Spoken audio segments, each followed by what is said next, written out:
We are kicking off Alexis's big wedding weekend at the Solaz Hotel. We did her twin sister's wedding a few years back, I think 2024, at the same hotel, and it was a wonderful event, so we're super excited to keep it in the family. The wedding day itself was actually a bit of a stressful event. I woke up that morning from messages from the wedding coordinator saying that they needed a bunch of last minute changes, and that's never a good sign on the wedding day, but we handled it. We made all of the changes necessary. We only finished about 15 minutes behind schedule.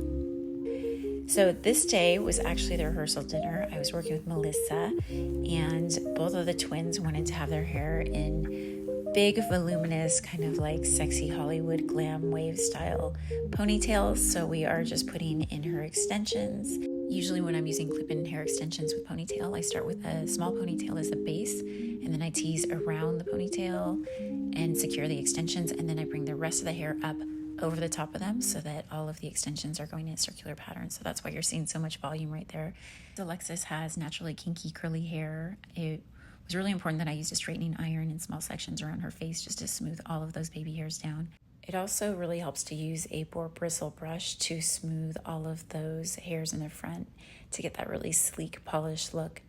Once I got to the ponytail part, I took even sections. It's really important that you take the same size sections, and used a wand to curl them all in the same direction using the twisting technique.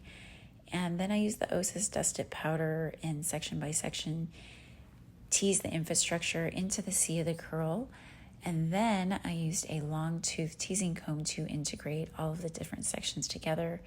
And I used a pomade in my hands with a little bit of hairspray to mold the ponytail. And the end result is this absolutely stunning, high, voluminous Hollywood glam wave ponytail. So Alexis was wearing a blue dress for her rehearsal dinner, and her twin sister Samantha was wearing a white dress. And I was really curious how many people were going to think that Samantha was actually the bride.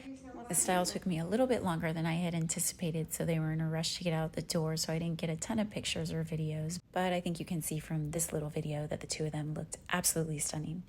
I packed up my things and was trying to get a little video of them before they took off on their little golf cart, but I missed them. So I'm here at the Solaz Hotel. I just finished doing the hair and makeup for Alexis for her rehearsal dinner. Tomorrow's the wedding day, so I will bring you along so you can see what a real wedding day is really like.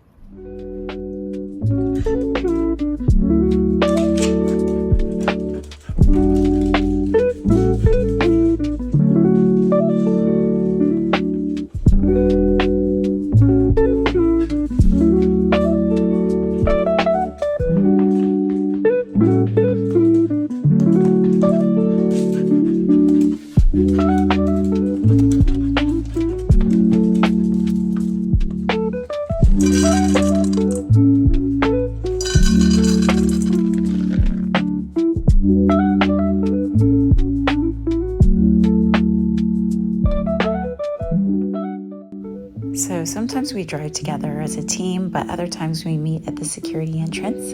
This particular day, we had some good, fun team vibes in the morning. Everybody was in a great mood, just catching up. We got there with plenty of time. We did have to go through the security entrance and then catch a golf cart to go back under the highway since the Solaz parking is on the opposite side of the highway. But it all worked out, and they do have this interesting underground system that you get to go through the back ways. Anyway, we met this guy who does steaming. I'll leave his information below. We got there 15 minutes early, got all of our equipment set up, and got started right on time. Alexis was a little stressed that day just with the last minute changes. I think a lot of times people don't understand how much time we put into organizing the timeline on the wedding day. So if people change their mind or need something different, it really throws a wrench into the timeline, and the brides pay so much for a photographer and all of the details. But luckily she was having a great time, and we were joking around, and the day got off started on a good foot.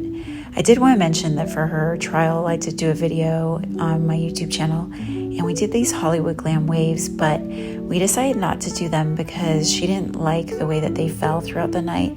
Hollywood glams can be a tricky style. So we actually decided on that day, because it was so hot and humid, to start out with a blow dry and just make sure her hair was really smooth and just go with normal natural waves. Hi, Gisela. Victoria's working on the bridesmaid, and then we were all just hustling. Everybody was kind of a little on edge just because of all the last minute changes, and we really were trying to get everyone ready on time because the timeline is so important on the wedding day. The photographers show up and the videographers show up, and we really have to finish by the time that we agree to in the timeline, because otherwise they lose precious moments with their photos and, things that they can never get back. So the timing on the wedding day is just really super important. That day was gorgeous, but it was hot as hell. So we were really trying to use all the right products with the blowout and make sure that all the girls' hair was really smooth, because almost all of them did have a lot of texture to their hair and they had thick, curly hair. So it was quite the chore to make sure that their hair was all blown out and really smooth, so that the blowout lasted and that their hair lasted throughout the night. I ended up doing the bridesmaid's hair, and Gisela did the bride's blowout, because I was handling some of the changes that were going on behind the scenes just to make sure everything went smoothly. And so I wanted Gisela to jump into the position where she was helping me a little bit with that. So it all worked out. But I actually did an updo with this bridesmaid, and she had so much hair and it didn't turn out really like the picture that we wanted. So I ended up taking it all out and starting over, but I still got it done within the time allotted. So it was all good. But sometimes if I don't love what I do, I'm not afraid to start over. I really want everything to be perfect. And even if it is a bridesmaid, as long as I can get it done on the timeline allotted, everybody pays for their hair. And so they really deserve to look their best and feel their best. On this day, there were so many changes. I'm not joking. It was a bit stressful. And I know that Alexis was a little stressed out. And so we were just really trying to make everything go smoothly and let her know that, we had it handled and she didn't need to stress. But it is frustrating sometimes when you put so much time and effort into planning a timeline that things kind of get screwed up at the last minute, but you can't let it ruin your day. Here is her dress. It was absolutely amazing. And here we go with her kind of full glam look, I guess I would say. She ended up opting for half up, half down hairstyle. And then her and her twin sister doing a little photo shoot. I think I mentioned in the video that I did for her trial that she and her sister are influencers, and she has a podcast called An Extra Dose. So we just finished with Alexis's wedding, and I'm sitting here in the lobby waiting for one of my stylists because she had to go to another room to finish some of the services. It was a bit of a stressful day, but Arianna O'Campo was the wedding coordinator and handled everything with grace, as she always does. And my team killed it with the hair. Everyone's hair and makeup looked absolutely amazing. So this is actually my last wedding for the season. I'm headed off to do some traveling for the summer, but I think we have a few other events and my team will stay here and handle them. So thank you guys for watching along, and stay tuned for more valuable advice for destination brides.